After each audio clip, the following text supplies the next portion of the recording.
Welcome to the Smarter Science of Slim, the scientifically proven program where you eat more and exercise less to burn fat and boost health.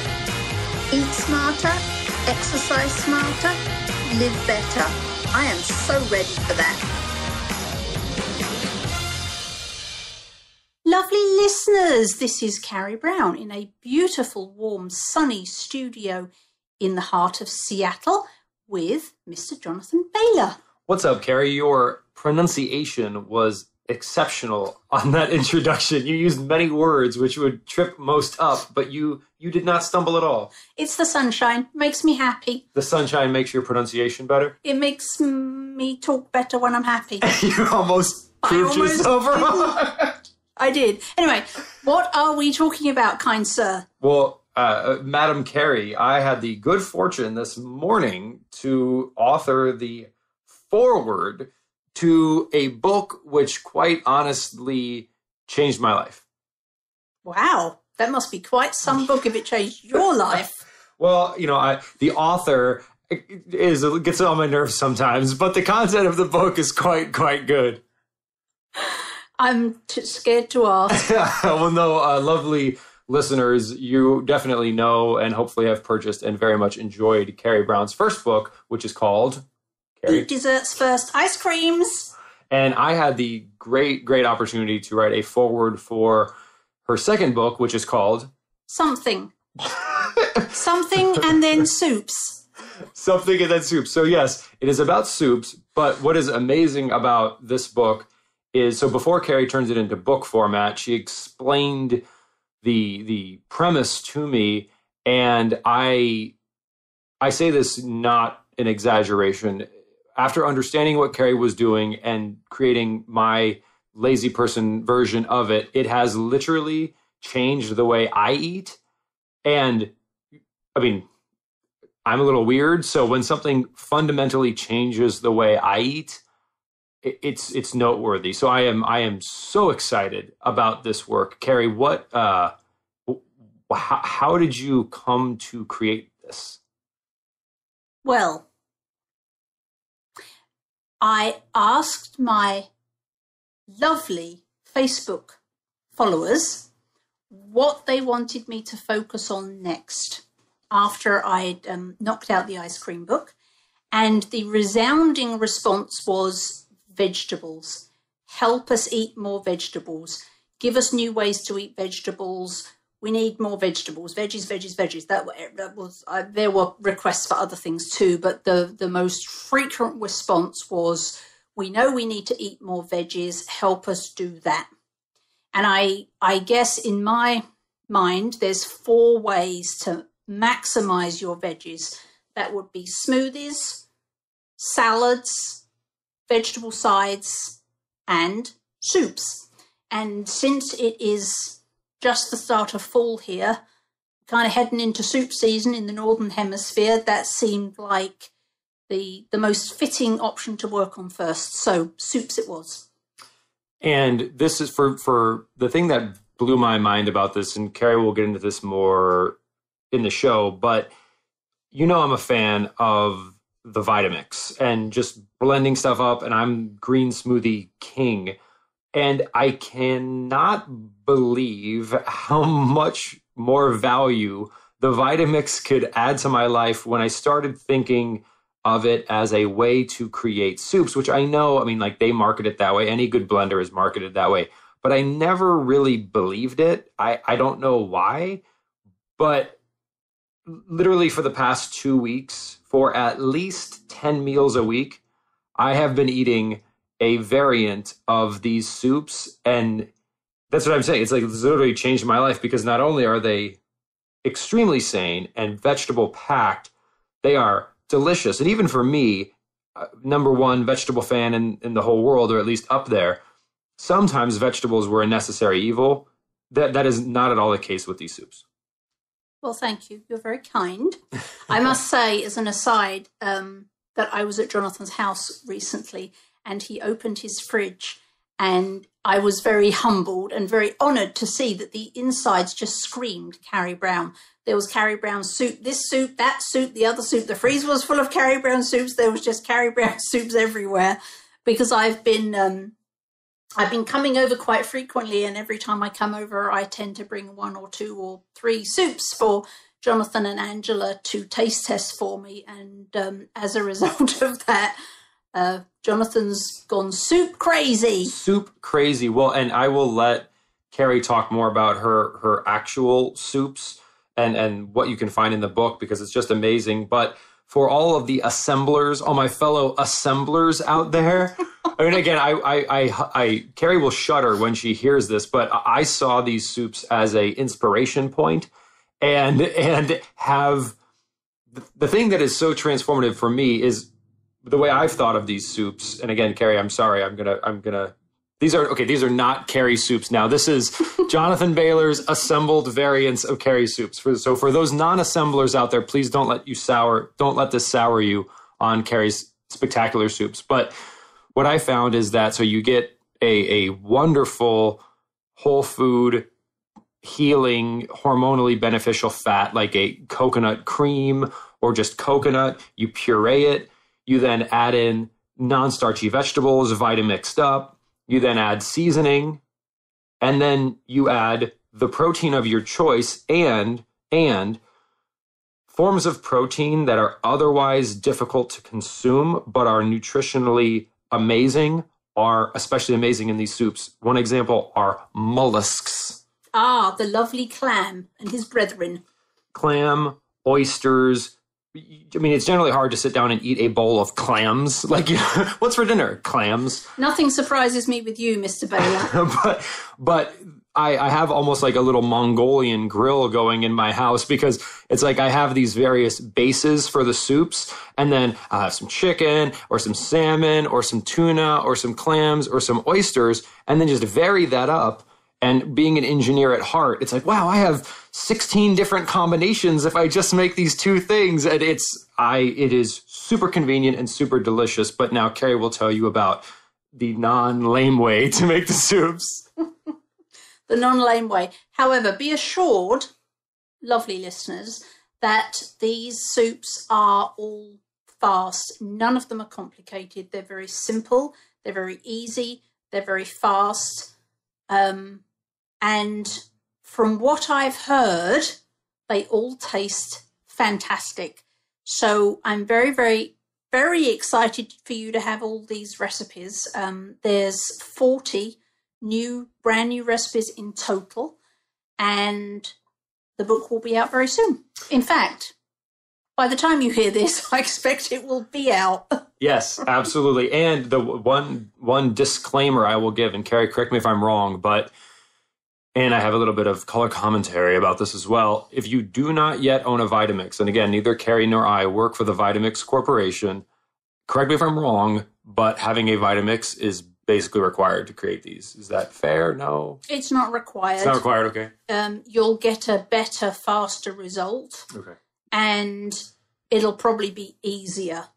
Less work with a Vitamix, but not required. If you have a blender, that will work. If you have a heavy-duty food processor, that will work. If you can spring for a Vitamix, or I've heard Blendtec are good too, then I would do so. If you're going to make a lot of soups and smoothies, you absolutely will notice an enormous difference in the finished product. And so speaking to, and I hate to throw things under the bus, but I have to report this to the listeners. So recently, our lovely Vitamix broke down, and we had to send it in to get fixed. But it was within their, 5 to 7 year warranty. And given my new addiction to Carrie soups and my constant consumption of smoothies, I could not be without a good blender for 2 weeks. And so my local Costco did not carry Vitamixes, but it did carry Blendtecs. So I bought a Blendtec with the hope that it would be fabulous. First of all, the Blendtec probably weighs 1/5 of what the Vitamix weighs, and it is on the first time we tried to make a smoothie the same way we make it in the Vitamix, it overheated and didn't work. Like it is not. Wow. I would say. I mean, I was shocked. So the Blend-Tec was $330.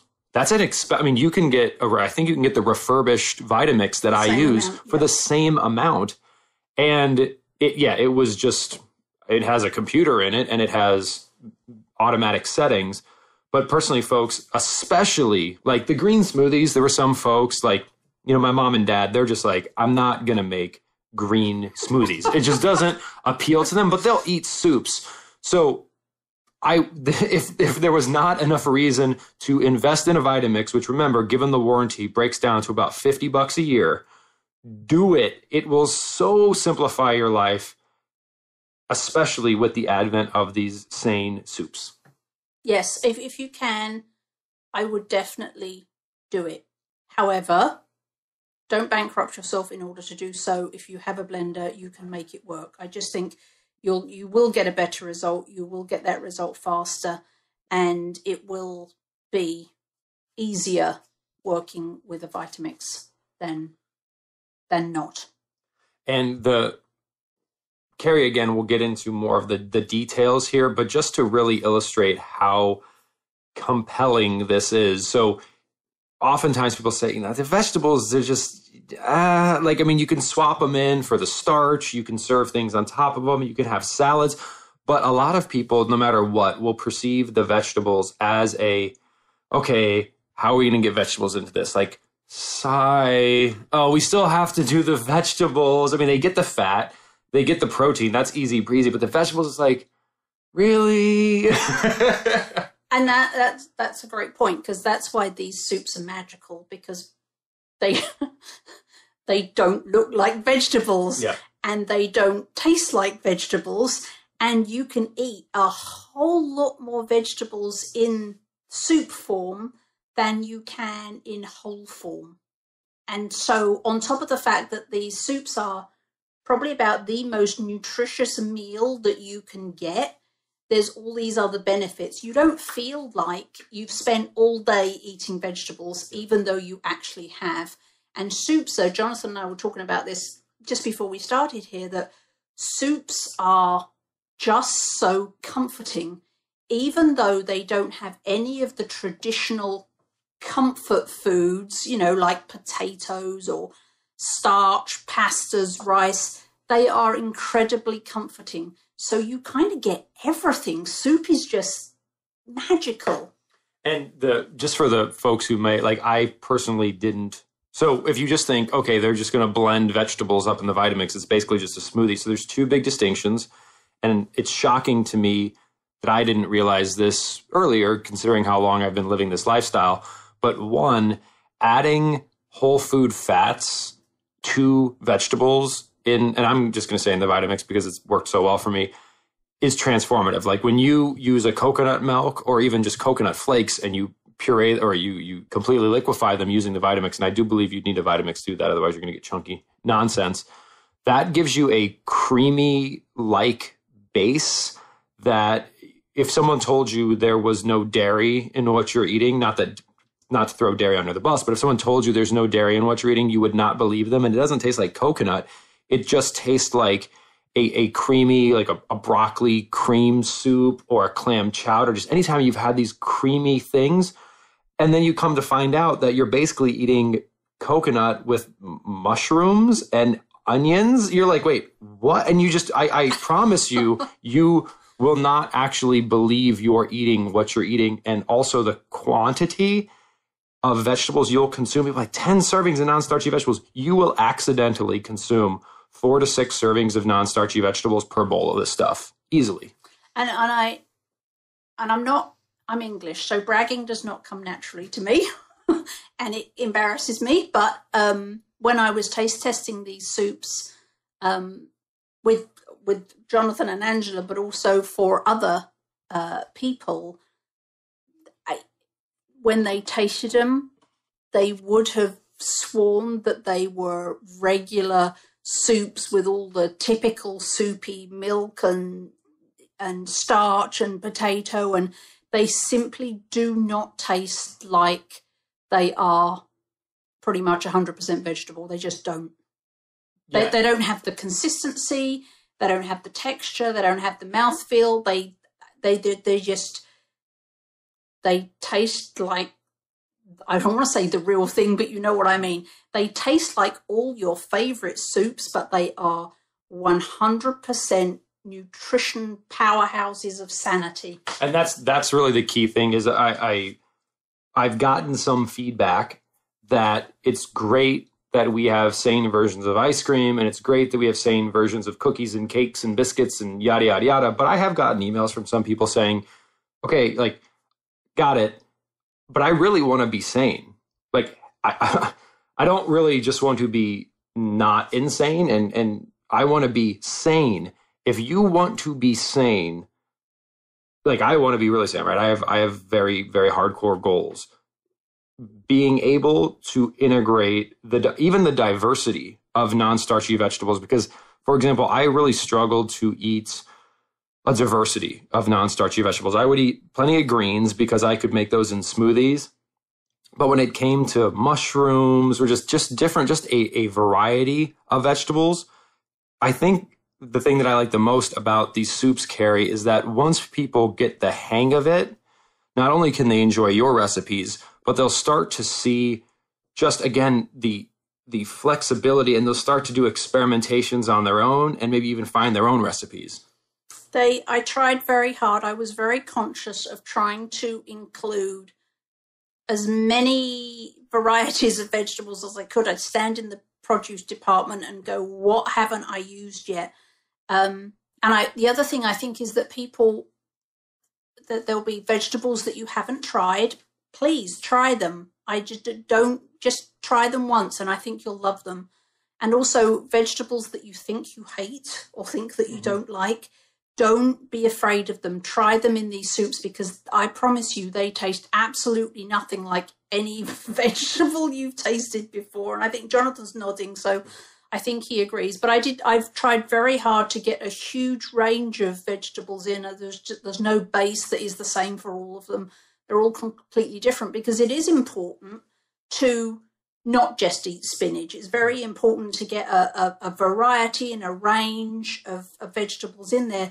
These soups, and there's 40 of them, so you don't even need to eat each of them once a month. You know, you're not going to get bored, and you will have, if you try them all, you're going to have a very wide range of different vegetables that you probably would never have tried otherwise, and that can only be a good thing. And let me give you just a geek out nerd scenario of why I was such a fan of these, Carrie. And then I would love, I know there's 40 in your book, so we're certainly not going to give away the farm here, but if you could hint towards the nature of just kind of maybe one of them, one that you really like, I think that would really entice the listeners. Well, I think the one that made me laugh the hardest was I was standing in Trader Joe's one day, and I'm scanning the produce aisle because I'm trying to get the variety. I'm deliberately trying vegetables I haven't done. And my eyes fell upon the green beans. And I thought, green beans are not my favorite, but I really ought to use green beans. People in America like green beans. I should do something with that. And then I thought, green beans, they're green. Oh, no, another green soup. I don't want another green soup. And then I thought, what do Americans use green beans for? And I thought, they make green bean casserole. So that was the starting point for my green bean casserole soup, which I'll let Jonathan tell you how he feels about that. So yeah, I like the green bean casserole soup so much that the next day I emailed Carrie and said, I need you to send me that recipe. I don't care if it's finalized, because I'm not going to cook it the actual way you say it. I'm going to create the Jonathan version, but I needed just the inspiration for it. And that was the turning point in my life, because again, this isn't the actual recipe. This is the Jonathan version of it. But I did not believe that taking, again, this is not the recipe, so Carrie, don't get angry. It's the a natural healthy fat of like a coconut milk or just pureed coconut with onions and mushrooms. I put broccoli in it and some seasonings, and then you blend that all up in the Vitamix. You heat it up or not. I've discovered I actually really don't need to heat it up, and you can quote unquote eat it raw. And you throw some green beans in. I throw some clams in, and it's delicious. It's just spectacular. And here's the geek out part. If you are just a workaholic like me and you don't like to stop working to eat sometimes, if you exclude the green beans, you can actually have a sort of hands-free lunch, meaning you can put this hot liquid in a thermos and actually drink it and chew it instead of actually having to sit down with a fork and wait and spend all that time eating. You're impossible, Bailor. Impossible. So, Carrie, and again, the folks will be able to get this book on Amazon, and it's got 40 soup recipes. And correct me if I'm wrong, but fundamentally the soups, again, folks, this is why I was so excited to write the foreword. It's you're going to have your whole food fats, super extremely healthy, not just the okay kind, but the extremely healthy kind.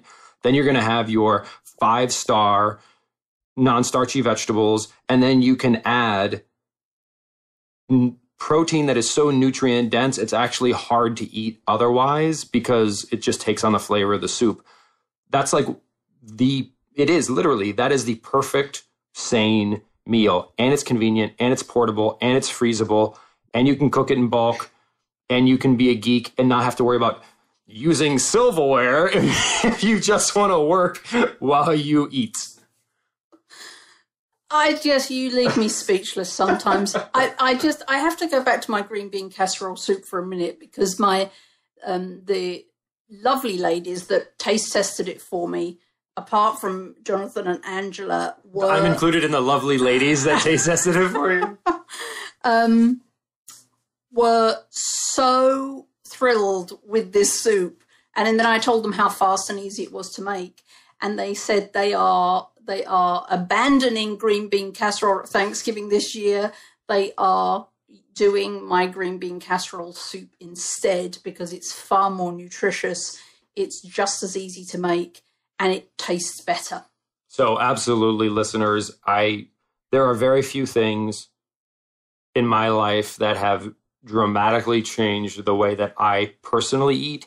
And because of that, not just because Carrie is my podcast co-host and dear friend, but the discovery of how to incorporate vegetables as well as sources of protein that I otherwise was not able to enjoy because it just didn't taste good. And at the end of the day, right, we're eating stuff that needs to taste good. It has enabled me personally to take what I would hope is already very sane living to another level of not only sanity, but also deliciousness and convenience. And quite honestly, friends, that's not something I thought was possible. So kudos to you, Carrie. And I really could not recommend any more highly everyone popping over to Amazon and grabbing a copy. You're going to make me cry. Yay. Well, I think you're going to make all the listeners cry with joy when they try these soups. So I hope so. I really hope so. I hope my goal for this book was to give you a way to really get those veggies in, but to, at the same time, keep your mouth supremely happy. That was my goal, and I really hope that I've hit it. You have succeeded without a doubt, and now I hope, listeners, that it will enable you to succeed, because remember, the one of the things that makes a sane lifestyle distinct from any and every other lifestyle is the primacy of double-digit servings of non-starchy vegetables, and I am just so happy, personally and professionally, that now we have such a delicious and practical way to recommend that you do that. So kudos to you, Carrie Brown, and listeners, please remember this week and every week after, whether it be soups or some other way, eat smarter, exercise smarter, and live better. We'll chat with you soon. See ya. Wait, don't stop listening yet. You can get fabulous free SANE recipes over at carriebrown.com. And don't forget your 100% free eating and exercise quick start program, as well as free, fun, daily tips delivered right into your inbox at bailorgroup.com. That's BAILOR group.com.